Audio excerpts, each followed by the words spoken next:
In the series of footnotes, there are a number of other possibilities from the various Parshanim that attempt to answer the question as to why there was a need from the very outset for Rashi to make any commentary in light of the fact that the pasuk itself provides us with a reason as to why Leah named her firstborn son Reuven.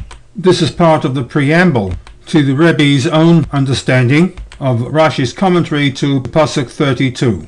One possible reason for an alternative explanation provided by Rashi is the fact that the name Reuven is not an exact match to the information contained in the pasuk. Ra'u is framed in the plural. They have seen, whereas the pasuk maintains that it was God who had taken notice of Leah's unfortunate circumstances. Ki ra'a Hashem, singular, ba'anyi.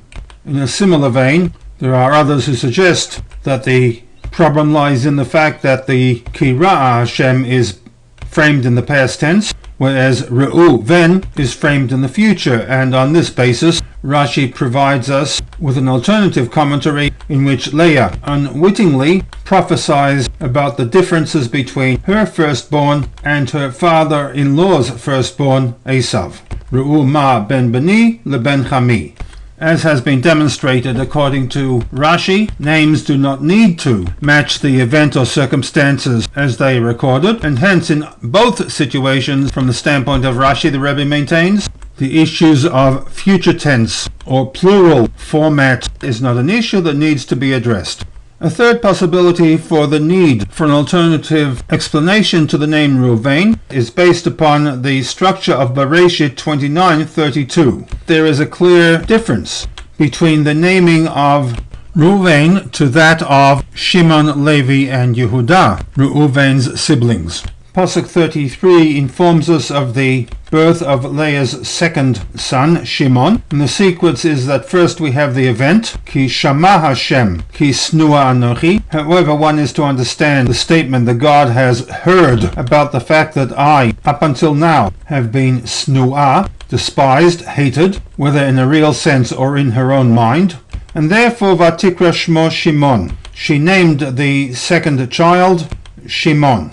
Similarly, Leah's third child, Levi, you have the event in which Leah exclaims that with the birth of the third child, Ata hapam ilave ishi elai, my husband will treat me as an equal partner, and then the name, Al-Kain, therefore, Karashmo Levi. An interesting anomaly is that this time we have a masculine format, Kara, and with Leah's fourth child, Yehudah, the sequence is repeated. Hapam odeh et Hashem. I am now in a position to give praise, to give thanks to Hashem.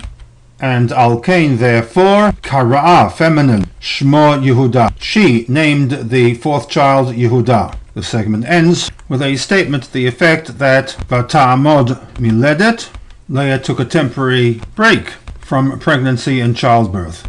When we compare the sequence of Shimon, Levi, and Yehudah to that of Reuven, the format is reversed. First, the pasuk informs us that she becomes pregnant and gives birth to a child, and Vatikra Shmo Reuven. She names the child Reuven. Whereas with the other sons, the wording is Al-Kain, which translates as, on account of what was mentioned previously, we have the following. Here we have the word ki, a word which has multiple translations depending on the context, and in order to respond to the change from Al-Kain to ki, we can translate the ki as she then said, Ki ra Hashem ba'anyi, the God has finally taken notice of my affliction. And on this basis it might be argued that the naming of the child is not necessarily connected to the information that follows, and for this reason needs to provide a second alternative reading to explain the changes in the sequence and the switch from Al-Kain